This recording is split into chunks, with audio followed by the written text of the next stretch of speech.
Joining us now is Caitlin Sinclair, host of the Caitlin Sinclair Show. Caitlin, it is great to see you again. Happy New Year.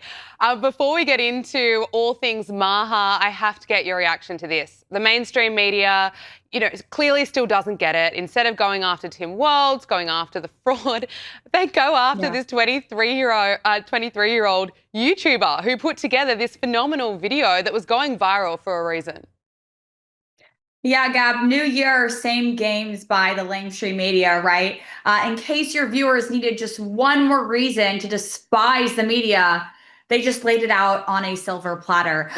Legacy media is dead. And guess what, Gab? They killed themselves. So Nick Shirley here, who's a friend and an incredible journalist, he didn't just expose the Somalian daycare fraud. He exposed what little trust was left of the mainstream media, where their priorities actually lay, and how incompetent and corrupt these outlets are. And it's so sad. But again, a new year, I don't think the American people are going to a lot of these legacy outlets anymore. I read in the New York Times, they actually published an attack on Nick Shirley, calling him a propagandist aligned with MAGA.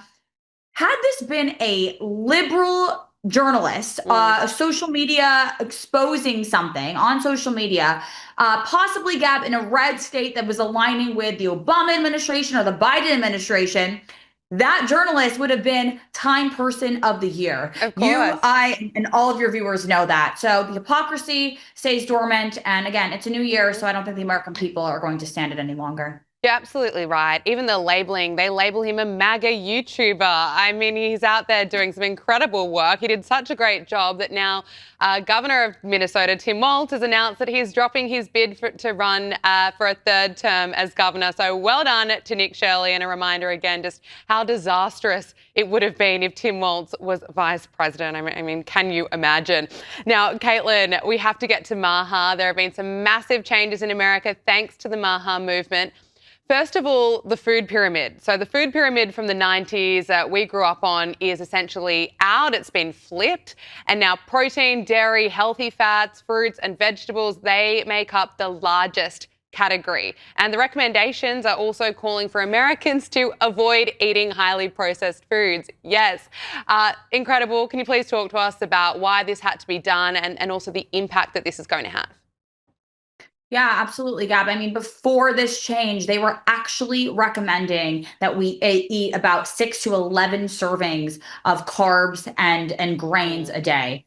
Anyone with one brain cell could have told you that that was pretty corrupt. So this is putting real foods, real whole foods at the center of your dinner plate. Once again, this will be a major change for schools, for kids, seed oil free, recommending we eat red meat and meat again, not being so afraid of meat, of dairy. Of course, whole milk is back in the classrooms. Whole milk is back in your refrigerators. So massive changes that are going to start from the inside out. We talk so much in Maha about chronic disease and what RFK Jr. has pledged to dismantle is the chronic disease epidemic. And so much of that, Gab, was coming from our food supply, is coming from our food supply. And so flipping that pyramid upside down, this is what we voted for. It starts right there. And also recommending consuming less alcohol. Now, this is a trend that plenty of Gen Zs, millennials are already onto. Plenty of them are already ditching it. I'm on that trend. I'm not at the stage yet where I'm ruling it out 100%, but to be honest with you, I'm pretty close to it. I'm pretty done because life is better without it. Can you talk to us about this recommendation? Yeah, I'm with you there. I've done months without alcohol, and I've told myself that the cons are starting to outweigh the pros for so many in our generation and the younger generations, right? And I think so much of that is the overuse of other things that are inflammatory, and that's our makeup these days, going outside these days. The kids are like allergic to air, Gab. And then we just talked about the food. So the food is really where you're just walking around with chronic inflammation. Then having a drink or two is adding to that inflammation. So these I don't want to say these kids, but the younger generation really is growing up in an era where they are just chronically inflamed and stressed out. Of course, adding on top of that SSRIs, which are gut disruptors, which are so common now, and doctors are prescribing like candy. So it's a whole host of issues, and we could be here forever. But yes, the recommendation for less alcohol is actually a trend, this sober curiosity movement that Gen Z and Gen Alpha are kind of picking up on their own. Yeah. And again, all of that is to reduce inflammation and therefore reduce the chronic disease epidemic in this country. And another huge change that has been made is the number of vaccine recommendations. So RFK Jr. said that after an exhaustive review of the evidence, we are aligning the US childhood vaccine schedule with international consensus while strengthening transparency and informed consent. Now, this decision protects children, respects families, and rebuilds trust in public health. Now, Caitlin, it's of course worth noting that all vaccines currently recommended by CDC will remain covered by insurance without cost sharing, and no family is going to be losing access. And please correct me if I'm wrong, but this is about parents and physicians making choices, making individualized decisions based on risk while maintaining, of course, strong protection against serious disease. Whenever we talk about vaccines, there's always a lot of controversy, but can you just break it down for us? Yeah, I'd love to. And you're absolutely right on that. This was always about returning the power to the hands of the parents and having them be able to make informed decisions on behalf of their own kids.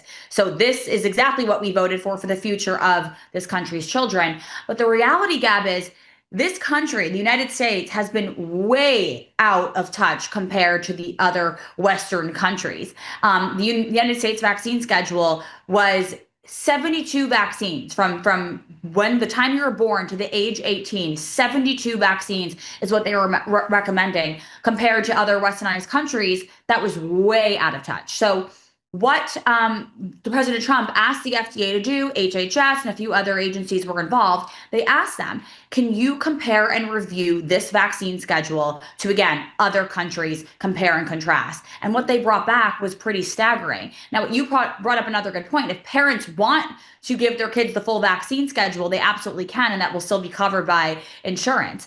But the part the media has been omitting is that parents are now informed, right? Knowledge is power. And this was always the plan from Secretary Kennedy, to give parents information and they can do what they want with it. So this was a major win as far as having that information. We're empowering parents and physicians to choose what's best for their kids. Yeah, and there was certainly a lot of support from parents on that one. Finally, I have to get your thoughts on how the Democrats are going. Axios is reporting that only one of nearly 20 Democrats tipped as 2028 presidential contenders would say clearly that a man cannot become a woman. Any surprises there, Caitlin? Isn't this the same party that can't define what a woman is? Correct me if I'm wrong. If this doesn't confirm how bad our political landscape is right now, I do not know what will.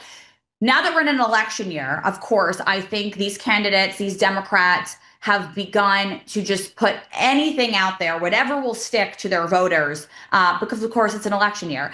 So how far they will take these lies with the voters, I don't know, but buckle up because it's about to get real crazy once again.